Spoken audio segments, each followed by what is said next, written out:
He kept falling over. We gave him work boots. The hands, they're too small. He couldn't pick up his tools.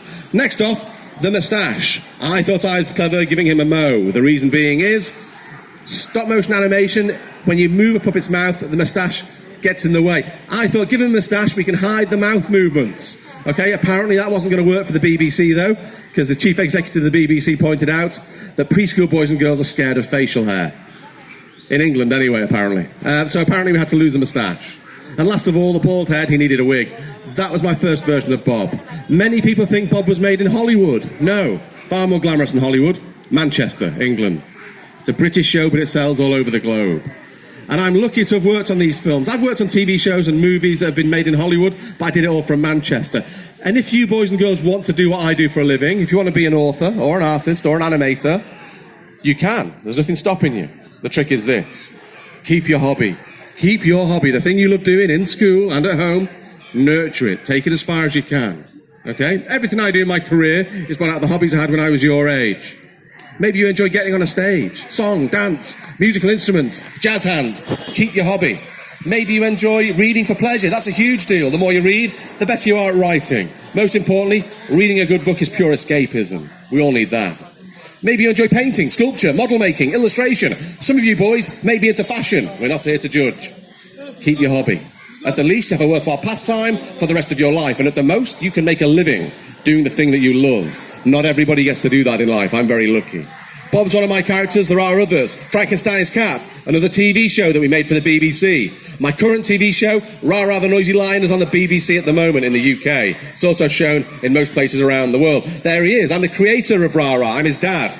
I'm the designer, and I write a few episodes as well. He's not very big at all, is he? Yeah? All hairy and smiley. Yeah, there's Rah Rah as well.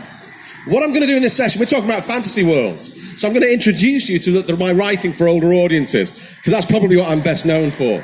But we're going to start by doing a little bit of illustration. Only a little bit, because I haven't got much time. But I'm going to show you how we draw Bob the Builder, because it's all about playing with simple shapes. In the case of Bob, we start off with that round head and the egg-shaped body, okay?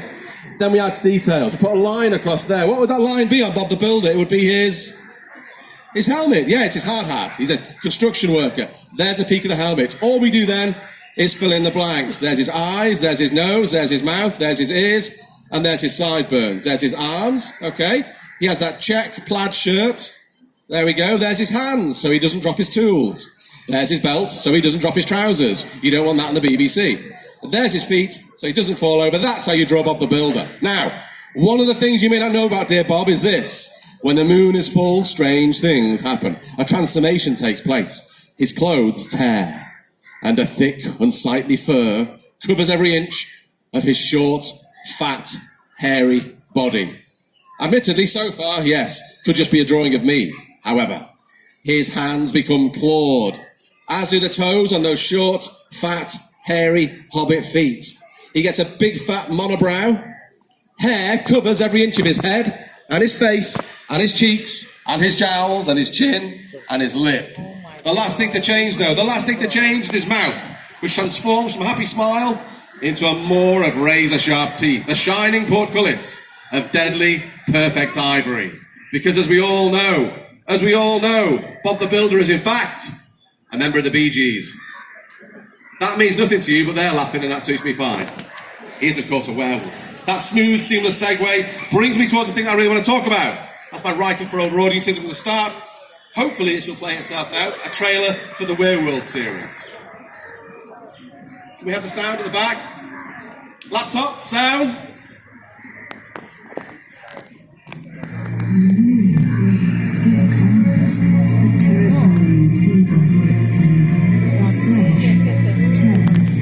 His fingers become claws, and Drew transforms.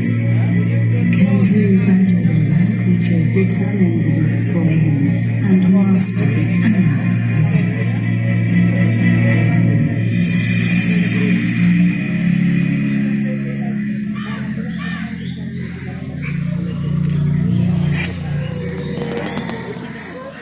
For many years, I've had a bit of a dream job working in film and television, but it wasn't my dream job. I wanted to write books for older audiences. That's why it's my delight to be here at the Dhaka Lit Fest, celebrating that love of writing and reading, okay? My love of writing and reading started at my local public library when I was about 2 years old. I remember it well. If my mum was off in the romance section, I was digging around in the picture books, and I found one book that to this day has stayed with me as one of my favourites of all time. Maurice Sendak's Where the Wild Things Are. It was the first book I fell in love with. By the time I was 8, 9 years old, I was back in the library choosing the first novel of my own volition, and that was The Hobbit by Tolkien. And that was the first book I fell in love with. By the time I got into high school, my friends and I would get together once or twice a week to play Dungeons and Dragons, a role-playing game. My friends could not be bothered learning the rules, therefore, it was up to Muggins here to learn the rules, therefore I ran the games. But that's why I learned to tell a tale and spin a yarn by playing these games and hobbies with my friends. And there's that word again, hobby. I don't have any qualifications to write books, yet somehow in the last 8 years I've had 11 novels published. I understand books because of my love of reading. I understand storytelling because of the games and hobbies I played when I was your age children. You may have your favourite books, your favourite authors, your favourite characters. You may be a Harry Potter fan. I believe there are a few of them out there. Other books are available, trust me. You may be a Percy Jackson fan. That's another fine series. You may even, and I'll try not to hold it against you, you might even be a